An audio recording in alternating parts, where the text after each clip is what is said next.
നമുക്ക് ചില കാര്യങ്ങൾ സെൽഫ് എസ്റ്റീം ഉണ്ടായാൽ മാത്രമേ ചെയ്യാൻ കഴിയുള്ളൂ. നമുക്ക് സെൽഫ് എസ്റ്റീം കുറവാണെങ്കിൽ ഇന്ന കാര്യങ്ങൾ ചെയ്യാൻ കഴിയില്ല. അതെന്തൊക്കെയാണെന്ന് ഈ വീഡിയോയിൽ നോക്കാം.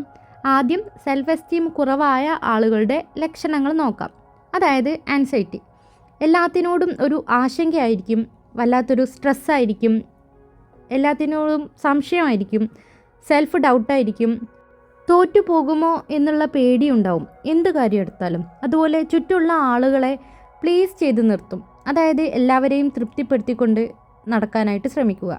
ബൗണ്ടറി ഇല്ലാതിരിക്കുക, ഒരു അതിർവരുമ്പും ഇല്ലാതിരിക്കുക. ആർക്കും എപ്പോൾ വേണമെങ്കിലും കയറി എന്ത് വേണമെങ്കിലും പറയാം, ചെയ്യാം, ആ ലെവലിൽ അങ്ങനെ നിന്നു കൊടുക്കുക. ഒരു ബൗണ്ടറിയും ഇല്ല, ആർക്കും എന്തും ചെയ്യാം. പക്ഷെ തിരിച്ചങ്ങോട്ട് വളരെ മാന്യമായിട്ടായിരിക്കും നിൽക്കുന്നുണ്ടാവുക. കാരണം പ്രശ്നങ്ങൾ ഏറ്റുവാങ്ങാനുള്ള ശക്തി ഉണ്ടാവില്ല. അതുപോലെ തന്നെ മറ്റുള്ളവരെ നന്നായിട്ട് ഹേർട്ട് ചെയ്യാനായിട്ട് അനുവദിക്കും. അവരെന്തും പറഞ്ഞോട്ടെ, ചെയ്തോട്ടെ, സ്വന്തത്തിനു വേണ്ടി എഴുന്നേറ്റ് നിൽക്കില്ല, അല്ലെങ്കിൽ സ്വന്തത്തിനു വേണ്ടി നിലകൊള്ളില്ല. എല്ലാ കുത്തുവാക്കും ഏറ്റുവാങ്ങും, അഡ്ജസ്റ്റ് ചെയ്യും, വേണ്ടുന്നതും വേണ്ടാത്തതും ഒക്കെ അഡ്ജസ്റ്റ് ചെയ്യും. പിന്നെ സ്വന്തത്തിനു വേണ്ടി സംസാരിക്കില്ല. അതുപോലെ പൊസസീവ്നെസ് എന്ന് പറഞ്ഞാൽ ഇപ്പോൾ പാർട്ട്ണറിനോടോ കുട്ടികളോടോ ഇതെൻ്റെ ഭർത്താവ് അല്ലെങ്കിൽ ഭാര്യ, എൻ്റെ കുഞ്ഞ്, ഇന്ന പോലെ മാത്രം ചെയ്യാവൂ, ഇങ്ങനെ നടക്കാൻ പാടുള്ളൂ, ഈ രീതിയിലുള്ള പൊസസീവ്നെസ്. നല്ല സ്നേഹമൊക്കെ ആയിരിക്കും, പക്ഷെ ഭയങ്കര പൊസസീവ്നെസ് ആയിരിക്കും. ഒരാളെ ദ്രോഹിക്കുന്ന രീതിയിൽ. ഓരോ മണിക്കൂറിലും കോണ്ടാക്റ്റ് ചെയ്യണം, കെയർ ചെയ്യണം എന്ന രീതിയിലുള്ള പൊസസീവ്നെസ്. പിന്നെ ക്ലിങ്ങിനെസ്. എപ്പോഴും പുറകിൽ കൂടുക, പിന്നാലെ നടക്കുക. സെൽഫ് എസ്റ്റീം കുറവുള്ള ആൾക്കാർ സ്വന്തം സെൽഫിന് വേണ്ടി സമയം കൊടുക്കാറില്ല. എല്ലാം ചുറ്റുമുള്ള ആൾക്കാരാണ്, കൂടെയുള്ളവരാണ്, അവനവന് എന്ന് പറഞ്ഞ് ഒന്നും ഉണ്ടാവില്ല.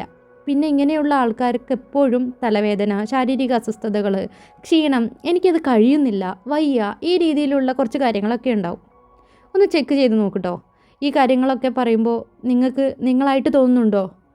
കുറേ പേർക്ക് പഴയ നിങ്ങൾ ഇങ്ങനെ ആയിരുന്നു, ഞാൻ ഇങ്ങനെ ആയിരുന്നു, സെൽഫ് എസ്റ്റീം ഇല്ലാത്ത ഞാൻ ഇങ്ങനെ ആയിരുന്നു എന്നൊക്കെ തോന്നുന്നുണ്ടോ? എന്ത് കാര്യം കേട്ടാലും എവിടെ തുടങ്ങണം, എന്ത് ചെയ്യണം എന്ന കാര്യത്തിൽ ക്ലാരിറ്റി ഉണ്ടാവില്ല. അതായത് മെൻ്റൽ ഫോഗായിരിക്കും. കാരണം കുറേ കാര്യങ്ങൾ ചെയ്യണം, കുറേ കാര്യങ്ങൾ ക്ലിയർ ആക്കണം, എന്നാലും എവിടെയും തുടങ്ങാൻ പറ്റില്ല. അതുപോലെ സ്വന്തത്തോട് നെഗറ്റീവായിട്ട് മാത്രമേ സംസാരിക്കാൻ പറ്റുള്ളൂ. അധിക സമയത്തും സംസാരിക്കുന്നത് നെഗറ്റീവായി മാത്രമായിരിക്കും.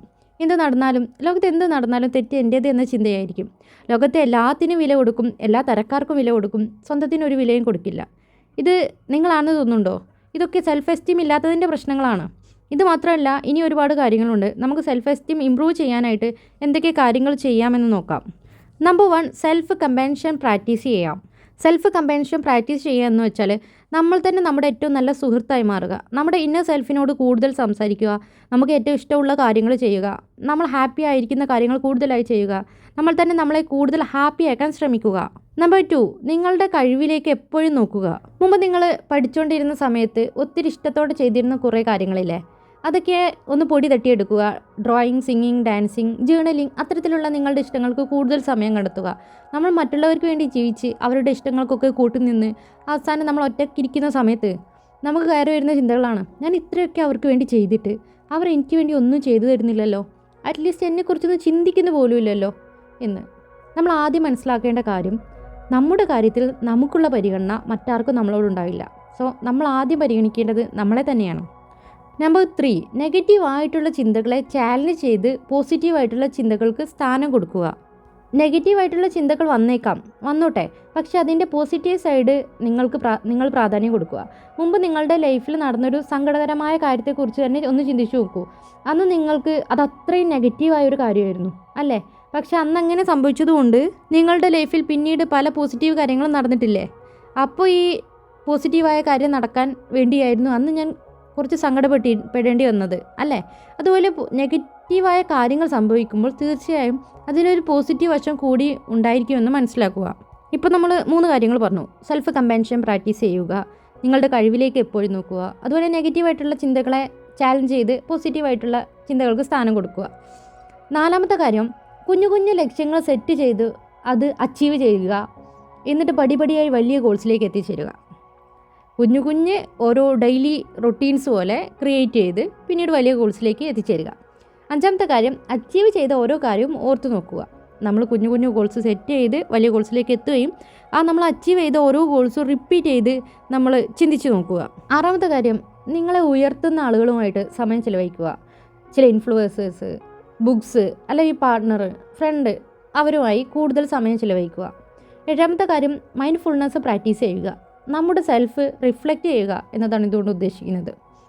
8ാമത്തെ കാര്യം, മറ്റൊരാൾ നിങ്ങൾക്ക് താങ്ക് യു പറയുമ്പോൾ ആ സമയത്ത് അയ്യോ താങ്ക് യു ഒന്നും വേണ്ട എന്ന് പറയാതെ അത് അക്സെപ്റ്റ് ചെയ്യാൻ ശ്രമിക്കുക. ഇറ്റ്സ് മൈ പ്ലഷർ, അല്ലെങ്കിൽ ഇതെനിക്ക് സന്തോഷം മാത്രമേ ഉള്ളൂ എന്ന രീതിയിൽ ഒരു റിപ്ലൈ കൊടുക്കുക. നിങ്ങൾ മുമ്പ് ഒരാൾ താങ്ക് യു പറയുന്ന സമയത്ത് കേൾക്കാത്ത പോലെ നിന്നിട്ടുണ്ടോ? എങ്കിൽ ഇനി അതങ്ങോട്ട് സ്റ്റോപ്പ് ചെയ്യുക. അതിന് പകരം കൊടുക്കാവുന്ന ഒരു റിപ്ലൈ നിങ്ങൾ തന്നെ ചിന്തിച്ച് കണ്ടുപിടിക്കുക. പ്രാക്ടീസ് ചെയ്ത് നോക്കുക. നിങ്ങൾ ഒരുപാട് മുറിവേറ്റ ഒരാളാണെങ്കിൽ, നിങ്ങളുടെ ക്യാരക്ടറിൽ തന്നെ ഒരുപാട് മാറ്റങ്ങൾ വന്നിട്ടുണ്ട് എന്ന് തോന്നുന്നുണ്ടെങ്കിൽ, ഈ കാര്യങ്ങളൊക്കെ ചെയ്യുമ്പോൾ റിസൾട്ട് കിട്ടാൻ കുറച്ച് സമയമെടുക്കും. എല്ലാവർക്കും ഒരുപോലെയല്ല റിസൾട്ട് കിട്ടുക, സമയമെടുക്കും. ഇറ്റ്സ് ഓക്കെ, നിങ്ങൾ നിങ്ങളുടേതായ സമയമെടുക്കുക.